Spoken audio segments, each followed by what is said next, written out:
आता वळूया आजच्या चर्चेच्या मुद्द्याकडे।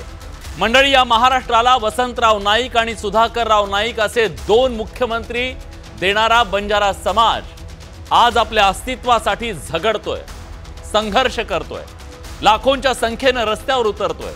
जो बंजारा समाज भारताच्या रंगीबेरंगी सांस्कृतिक ताण्याबाण्यातला एक अनोखा धागा आहे, ज्याने आपली अनोखी परंपरा आणि सांस्कृतिक ओळख जागतिकीकरणाच्या रेट्यात सुद्धा जपून ठेवली आहे। राजस्थानच्या वाळवंटातून निघालेला समाज देशभर विखुरला गेला। कधी काळी या देशात प्रवासी व्यापारी, योद्धा आणि सांस्कृतिक दूत अशी ओळख असलेला हा समाज पण ब्रिटिशांनी 1871च्या क्रिमिनल ट्राइब्स ॲक्टनं या माणसांच्या कपाळावरती गुन्हेगारीचा कलंक लावला। तिथून या गौरवशाली समाजाची दुरवस्था सुरू झाली, जी स्वातंत्र्याच्या 75 वर्षानंतर सुद्धा संपलेली नाहीये।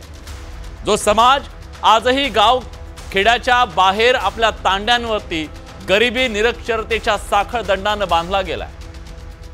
स्वतःच्या जमिनीचा तुकडा नाही, दुसऱ्याच्या उसाच्या फडात जनावरासारखं कष्ट करणाऱ्या समाजाच्या वाट्याला स्वातंत्र्याची फक्त इथं चिपाड आली। 40% समाज आजही ऊसतोडी करतोय, पाठीवर संसार टाकून 6-6 महिने स्थलांतर करतोय। उसाच्या पाचटात कसलं आलंय शिक्षण आणि कसलं आरोग्य। एआयच्या जमान्यात सुद्धा फक्त साक्षर होण्यापुरतं शिक्षण, जगण्यापुरते पैसे आणि डोकं झाकेल एवढं छप्पर अशी तांड्यावरच्या या माणसांची विदारक अवस्था आहे। समाजाच्या मुख्य प्रवाहापासून, सरकारी योजनांपासून, विकासापासून हा समाज कोसो दूर आहे, वंचित आहे। लोकशाही जिसकी जितनी संख्या भारी उसकी उतनी हिस्सेदारी मागितली जाते, पण महाराष्ट्रात 1 कोटीहून अधिक लोकसंख्या असलेल्या या समाजाचा आज एक खासदार नाही। स्थानिक स्वराज्य संस्थांमध्ये फारसं प्रतिनिधित्व नाही, त्यामुळे मागे पडल्याची भावना तीव्र आहे आणि त्यातून निर्माण झाली एक प्रचंड मोठी अस्वस्थता, आणि तीच अस्वस्थता लाखोंच्या संख्येने आज आपल्याला रस्त्यावर दिसते।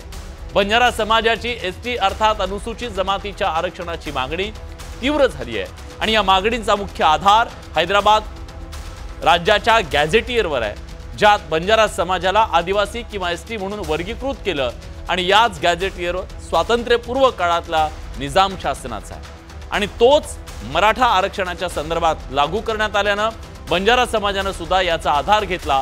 प्रश्न आहे, खरंच बंजारा समाजाची मागणी ऐतिहासिक, कायदेशीर आणि सामाजिक पातळीवर संवैधानिक आहे?